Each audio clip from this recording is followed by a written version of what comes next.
Ladies and gentlemen, good day, and welcome to the Mobavenue AI Tech Limited Q2 FY26 earnings conference call.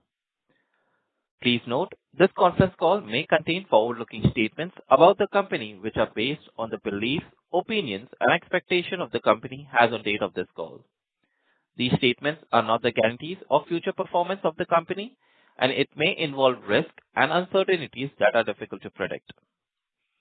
As a reminder, all participant lines will remain in the listen-only mode, and there will be an opportunity for you to ask questions after the presentation concludes.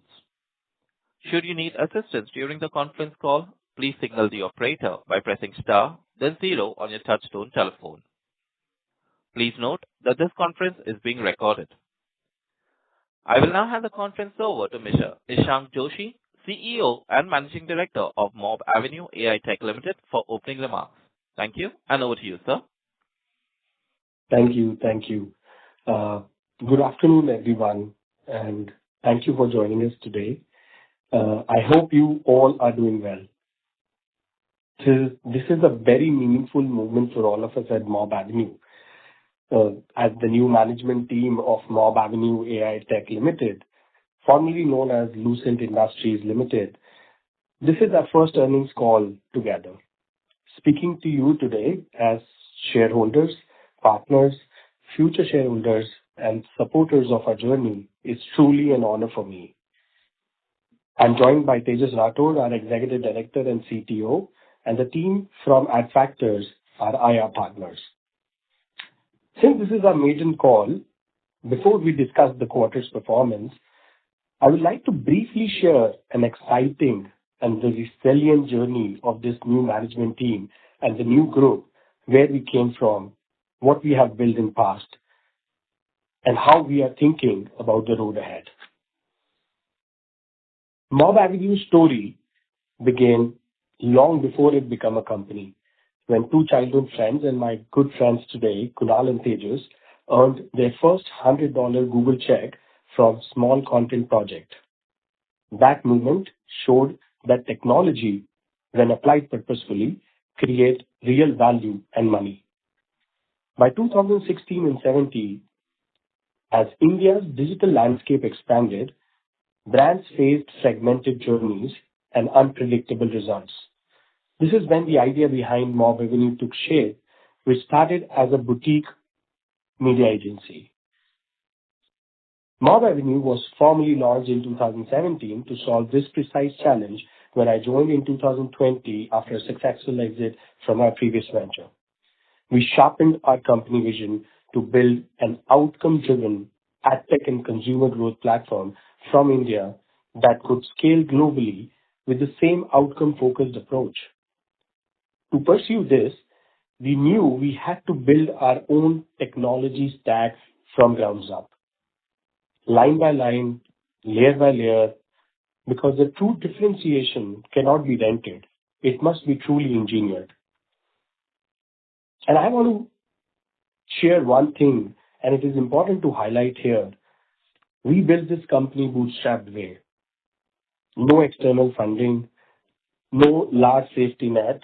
Every decision has been well thought, strategic, long-term, sustainable, and with a view to generate value and profits.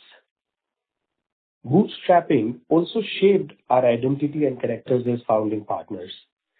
We became a company that learns fast, adapts fast, builds technology faster, that must prove and improve itself every single day. Over the years, we have served more than 150 clients, executed thousands of campaigns, and developed multi-platforms designed to help brands achieve measurable outcomes. In terms of our recent merger rounds previously, I'm glad to share with all of you that now Mobavenue Media is fully integrated into Mobavenue AI Tech Limited. Our combined strengths shall operate as a unified and one organization. We transformed and rebuilt the group structure over the last 12 months to reflect who we are truly today and position us to better for the future. We are now a digital-first technology group building AI-powered tech platforms that accelerate digital growth for businesses with outcome-focused ecosystem. At the core of our innovation is our A3 framework. We call it as A3 framework, which consists of awareness, acquisition, and activation, built to accelerate brand performance, enhance customer engagement, and unlock long-term sustainable growth. We will continue to improve our platform ecosystem and evaluate adjacent business segments such as MarTech and monetization tool for businesses. This transition towards an AI-native company is a positive change, shapes an exciting future ahead for all of us. It laid a new foundation and shall change the scale at which we operate, the ambition with which we build, and the accountability as a listed entity. Becoming Mobavenue AI Tech Limited is not just a new name for us. It's a declaration that our next chapter is about building deep tech, global expansion, and create long-term value through our AI-powered applications that solve digital growth for businesses globally. Up to this point, I have spoken about our foundational journey and our recent transformational journey into Mobavenue AI Tech Limited. I would like to now focus on two key pillars: our multi-technology platforms as business and our revenue model. Our technology ecosystem consists of our core media buying engine, data systems, and machine learning layer. A multi-platform stack, including OrbitX, PrismX, SearchX, DiscoverX, AmplifyX, and ResearchX, works seamlessly to deliver outcomes aligned to our core A3 framework of awareness, acquisition, and activation. At the center of this system is our AI-powered decision layer, designed to analyze signals and help brands with relevant and intent-driven consumers efficiently for 24/7, 365 days. What makes it even more special is its speed. Our core platforms take decision in under 15 milliseconds compared to the industry benchmark, which is between 50 to 100 milliseconds. We don't charge for media spends, fees, or impressions. We follow an outcome-based revenue approach. We charge only when a real defined user action takes place, such as an install, a lead submission, registration, add to cart, transaction, purchase, subscription, a verified view, or a repeat orders. Our revenue metrics is equals to number of outcomes that we generate using our platforms multiplied by revenue per outcome. We call it as RPO. This alignment supports the model long-term relationship with our customers and ensures our incentives remain closely tied to the end client success. Now, to deliver this outcome, our platforms must do following in a unified manner. Number one is to identify relevant and high intent users and cohorts for our customers.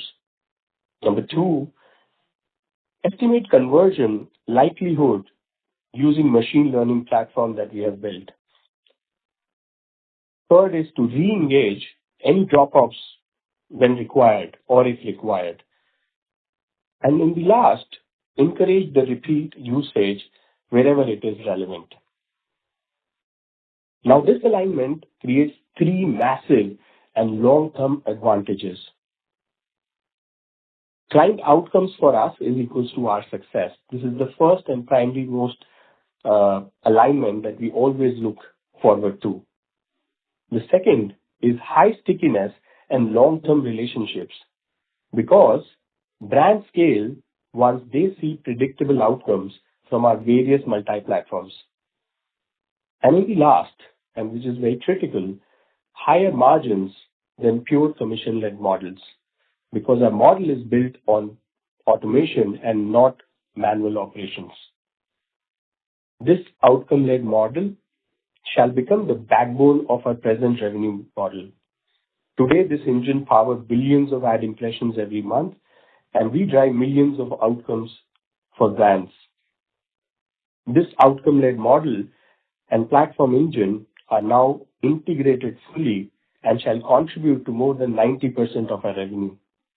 The remaining 10% of our revenue comes from non-outcome based model, that is growth and performance marketing services to businesses, which we are steadily transitioning into outcome-led offerings too, as well as in the coming quarters.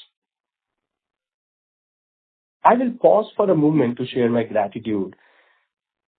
Mobavenue was built step by step, campaign by campaign, platform by platform, and outcome by outcome. And we shall be putting the same rigor behind Mobavenue AI Tech Limited now onwards. Behind every milestones are people who believed in us long before we reached where we stand today. To our founders, to our employees, clients, partners, vendors, families, well-wishers, advisors, and now to our public and future shareholders. Thank you for your trust, patience, and support for us. Now, as we look ahead, our focus remains on building our core technology platform that makes growth simpler and more predictable for businesses powered by AI. We shall continue to strengthen our presence in India, which is our domestic market, and explore opportunities in international markets for expansion. We will continue improving our platform ecosystem by building new platforms and also evaluating adjacent areas such as tech and monetization tools as segments. We remain open to partnerships or acquisitions that align with our long-term approach and our good vision. Our guiding principle is very clear. Technology should make things easier and faster for businesses to grow digitally. In the end, I want to close by saying we started as a small team with a simple belief that advertising should deliver real outcomes, not just impressions. Today, that belief continues to guide us as we expand thoughtfully and responsibly. We will continue to operate with discipline, transparency, long-term thinking, and a focus on sustainable and profitable growth, which has become the value system for us over last years when we started. With that, I would like to hand it over to Tejas Rathore, who will take you through the financial and operational highlights for the quarter. Thank you. Thank you, Ishant.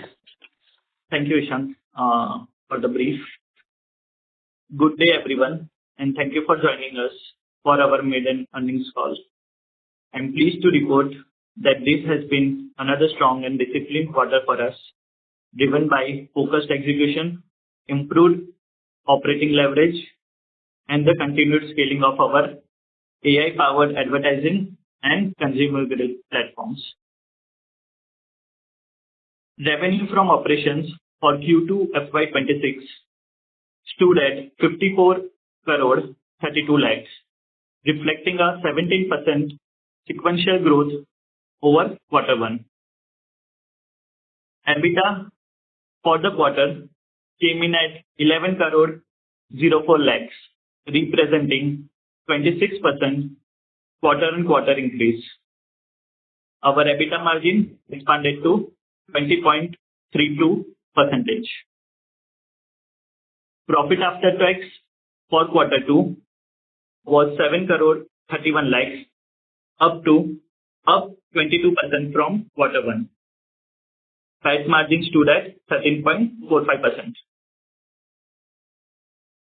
For the first half year of FY26, revenue stood at 100 crore 73 lakhs, EBITDA stood at 19 crore 77 lakhs, EBITDA margins approximately at 19.6%. Our PAT stood at 13.30 lakhs, which is 13%. This reflects strong structural fundamental in our outcome-based AI business model. We completed the full integration of Mobavenue Media as a wholly owned subsidiary, strengthening consolidated performance and enabling unified execution across our A3 framework, which Ishan explained. Our AI platforms continued to scale with improved revenue per outcome and higher quality outcome volumes.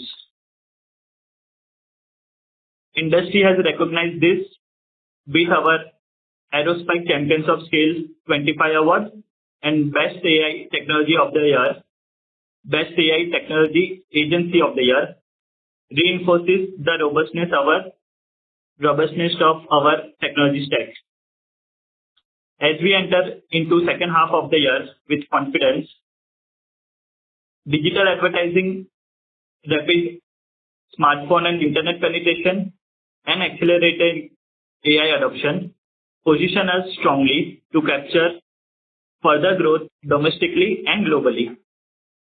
Investments in the upcoming AI Center of Excellence and new monetization and marketing platforms will fortify our long-term strategy. As a summary, Q2 has been quarter of disciplined growth, expanding profitability, deeper market acceptance of our AI-led outcome-based models. We remain committed to delivering long-term shareholder value through scalable innovation and operational rigor. Thank you. We open now the floor for the question. Thank you. Ladies and gentlemen, we will now begin the question and answer session.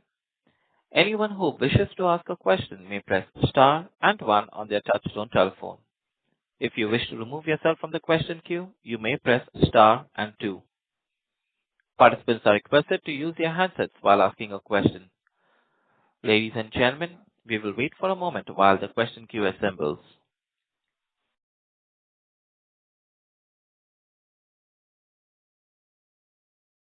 Ladies and gentlemen, if you wish to ask a question, please press star and one.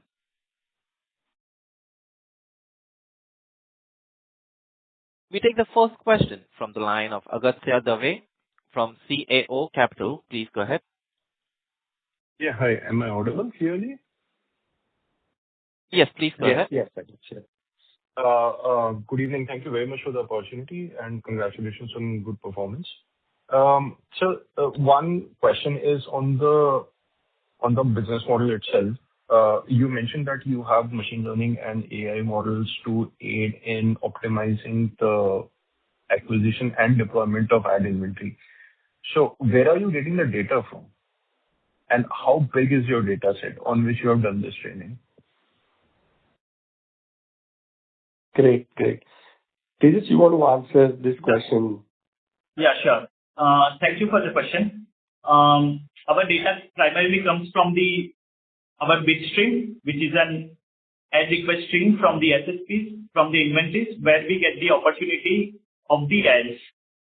This bid stream has lots of information about the user, which our machine learning algorithm and machine learning models uses for identifying whether we should be showing the ad or not. We have built the profiles on roughly around 100 million plus users currently. Okay. And this profile helps us to understand which kind of users are prone to which kind of advertisers or brands. Understood. On top of this, while we remain very disciplined with our data privacy, which is recently added DPDP law of India, we are also compliant to GDPR and CCPA, which is UK and US regions data privacy law. So we don't store any of the data which is not compliant by all these laws. Understood. And the tokens that you have for individual users, these would contain just the click data, just the viewed data, or do they also include what happened subsequently, whether the purchases were made or not? Advertisers share with us whatever outcome we are charging with them. So Okay. it could be install data, it could be purchase data. Okay. There are other third-party platforms which share this data with us, which is appointed by the advertiser. On our deliverable of impressions, we get to see whom we have served the impression and who has clicked on the advertisement. Right. These two data is generated by our platform. Rest of the data is shared by the advertiser on their consent. Understood. And in the opening remarks, you mentioned that the revenue model that you have is success-based.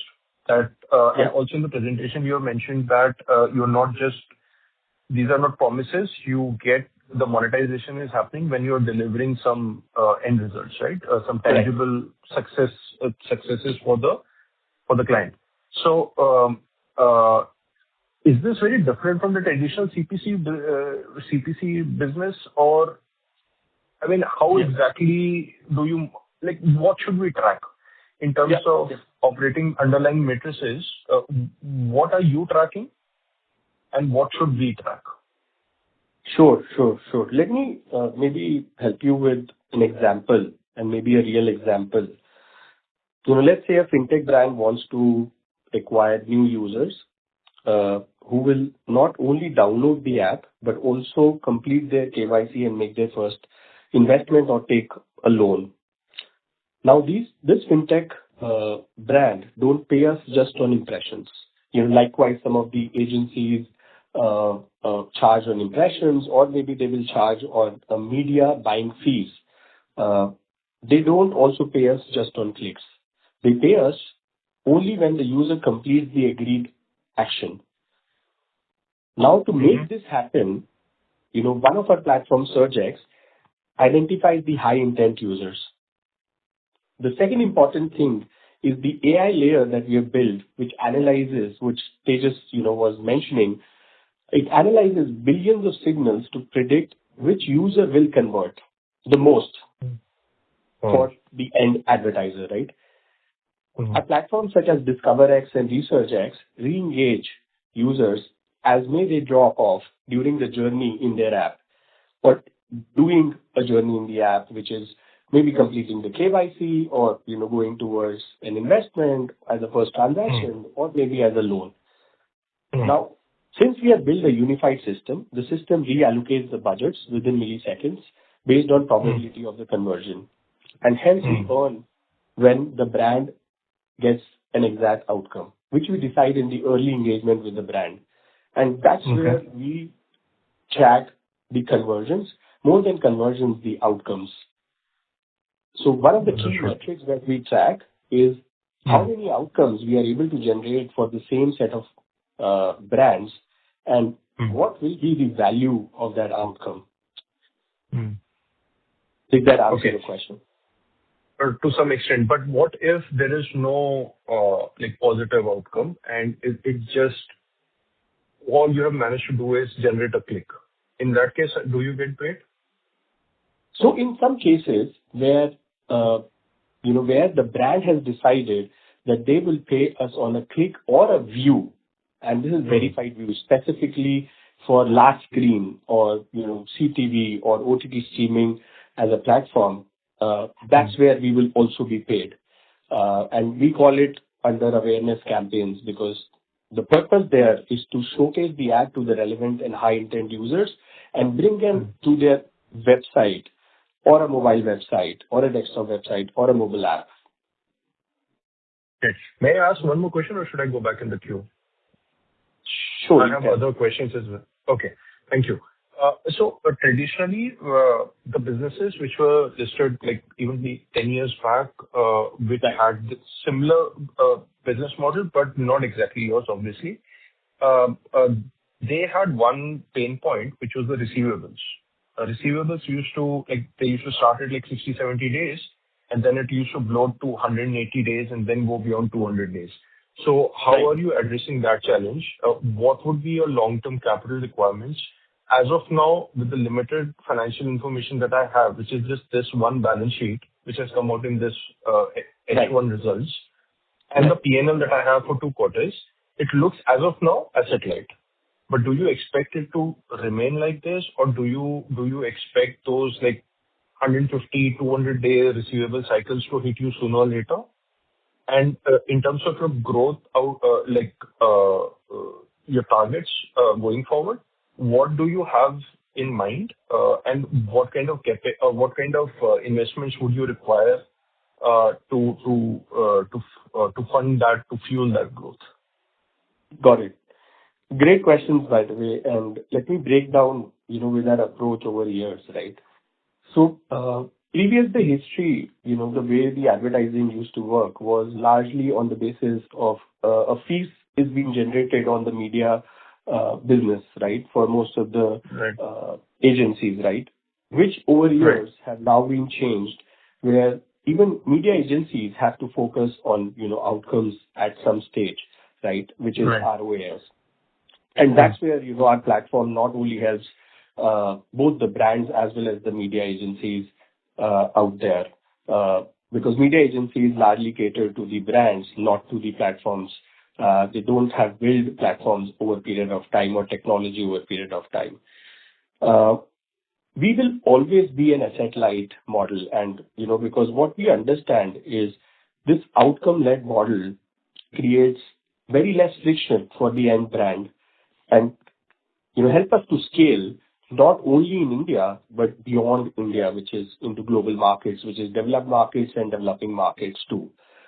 So, this is a critical aspect for us, and we have done that over years. So we will continue to follow this revenue model, and keep it very, very asset light.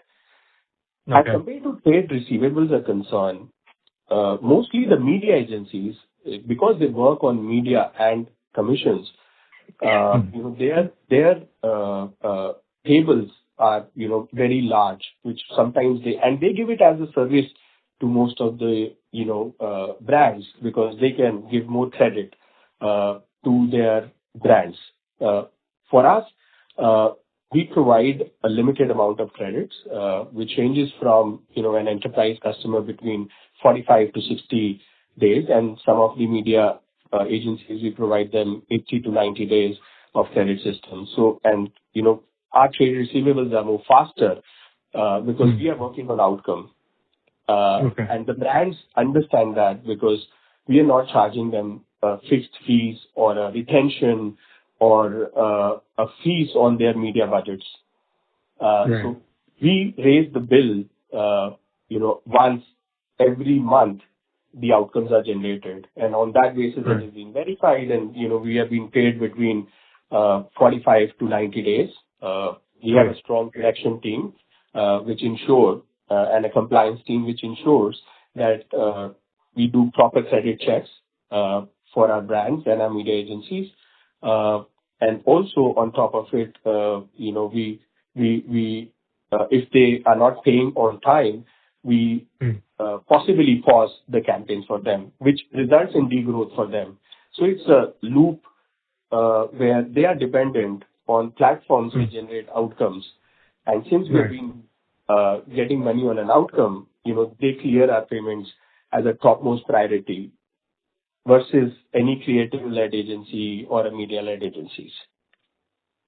Great. Any comment on what are your growth Agastya, targets? I And would then request you to please join the I'll queue. go back in the queue. Yeah, sure. Thank you. Thank you. We take the next question from the line of Parth Patel from Patel Investment. Please go ahead. Good evening, sir. Am I audible? Yes, please go Yes, ahead. Parth. Yeah. Thank you so much for the opportunity and congratulations on the good set of numbers. I had a couple of questions. So the first one is that if you look at the revenue, it has increased 5 times quarter on quarter and over 10 times year on year, which makes me very happy as an investor. But if you look at the profit margins, be it operating margin or the net profit margin, it has been a little volatile. So I just wanted to know what are the sustainable margins that we are looking at, and what is the quarter-on-quarter revenue that we'll be able to sustain? Great question, Parth. One of the most important things that we look at, as building a technology platform is investing back into our technology platform.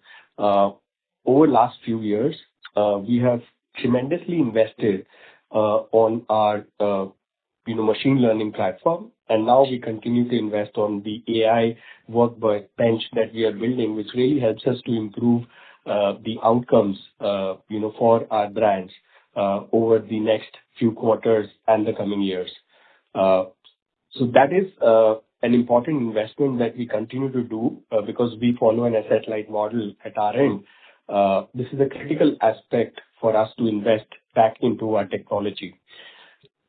Comparatively to the EBITDA margins and the PAT margins that you're talking about, I think for us as a guiding principle, we follow a rule of 40 at our end, which is, we should grow beyond 20%.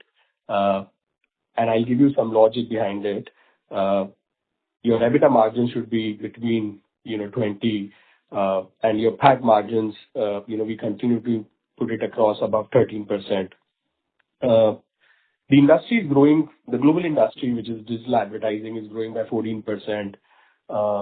The India as a domestic company, India as a domestic country is growing by 19%, and we believe with our platform-led approach and outcome-driven model, we will be growing, more than 30%. So as a rule of 40, we follow the rule of 50, wherein 20% EBITDA margins and 30% growth, which really caters to the underlying principle of, our asset-light model. Got it, sir. Does that answer your question? Yes. That does answer my question. My second question is on the basis of clientele. So do we have what is the split between the contractual clients and one-off clients which have contributed to such revenues, and do we have any client concentration per se? I mean, most of our clients and customers are contract-based. We follow a tedious agreement-based engagement with them.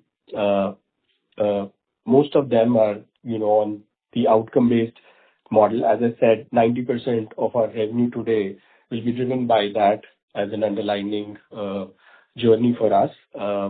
And some of them would be on a managed services where, we help them with the growth and marketing as a service and provide a service-led approach to them. Got it.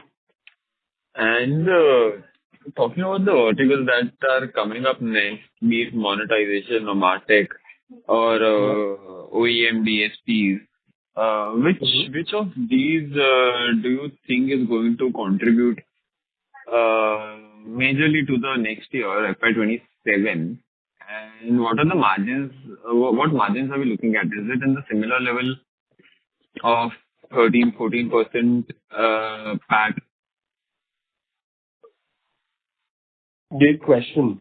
There are two business segments that we are, also adjacent to catering towards is MarTech and monetization tools.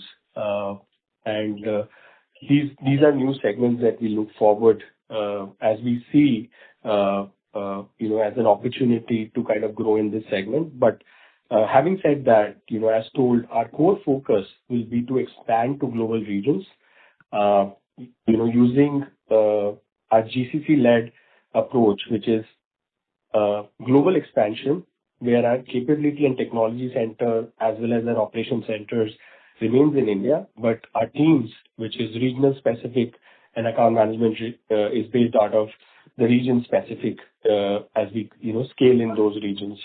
And this helps us to maintain a sustainable EBITDA margins as well as the profit margins. We always look towards to improve the EBITDA margins and profit margins. But as I said, we are very focused in continue to build our technology platforms as a long-term approach. So we will continue to invest back into our technology so that we have a very long-term view of our business model. Got it. So that answers my questions for now. I'll join in the queue again. Thank you so much for taking my questions, and I wish you all the best. Thank you. Thank you. We take the next question from the line of Nimish Pandya, who is an individual investor. Please go ahead. Hello. Am I audible? Yes. Nimish. So, sir, I have a couple of questions. So, my first question is, sir, within your base of 100 plus global brands, what proportion of Q2 revenue come from your top 5 clients? Additionally, is client concentration improving as the platform continues to scale? Chris, you want to answer that? Yeah. We will share the top 5 concentration of the clients, but we have well diversified our client portfolio. We have roughly around 80 plus active customers, enterprise customers who have been using our platforms directly, and we have roughly around another 15 to 20 customers in India who have been using our platform via an agency. So our client concentration is very well diversified at the current moment.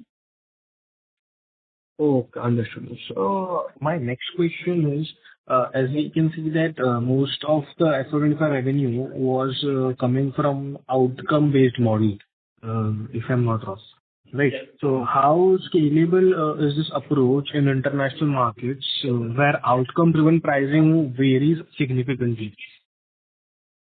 The model is quite scalable, Nimish. There are multiple global companies who have been operating at very large scale, having revenues in $1 billion, where their model is also outcome-based, more or less. And if we are outcome-based, we are very comparable on these global markets. And since our platform itself is technology-based, the core fundamental is based on the technology. While we go to the global market, platform will be scalable, and we have seen multiple clients who have been using our platform from different countries, whether it is UK, whether it is some part of Southeast Asia. We have seen that our platform is able to perform well. So technology has no boundary on the geolocation in our case, and our technology has capabilities to serve globally. Got it. That answers my questions. I'll join the queue. Thank you. Thanks a lot. Thank you. Ladies and gentlemen, if you wish to ask a question, please press star and 1. We take the next question from the line of Agastya Dave from CAO Capital. Please go ahead. Thank you very much for allowing me to follow up. So another thing that I remember from similar companies in US and in India is that the realization used to be under pressure every year. There was some sort of a decay in per unit realization for the companies like you. So what are the trends that you see in your business? Is there any kind of pricing pressure which you experience every year? Do the clients come back again and again to renegotiate on the rates that you are charging? Great question again. I mean, when you are in an outcome-led model and not a simply platform usage fees model, the more the brands spend on us, and we generate more and more outcomes, of course, we have a operating leverage, with the brand. Right. Now, some of the large brands do come back, as we decide the annual budgeting with them, wherein, we define very less amount of, a very less amount of discount, which will be applicable to them. Right. But, on a larger basis, what we always tell them is, since we are generating outcomes for your businesses, we shall not be discounted at large scale. And so we try to maintain that, margins, with them, and, we continue to kind of scale from there. As compared to, the global markets are concerned, they are more focused towards, outcomes as well as ROAS. So if the outcomes that we generate, which is, we are generating them high intent customers, they can check the long lifetime value of the customer or the average revenue per user of the customer. If it is matching to their expectations, they will continue to pay us, higher fees because, we are generating them better customers as compared to platforms which generate large amount of customers, but the lifetime value or the average revenue per user is lesser for them. But can you quantify the annual fall in ASPs for you that you have ever seen, like the worst case scenario that you have ever seen?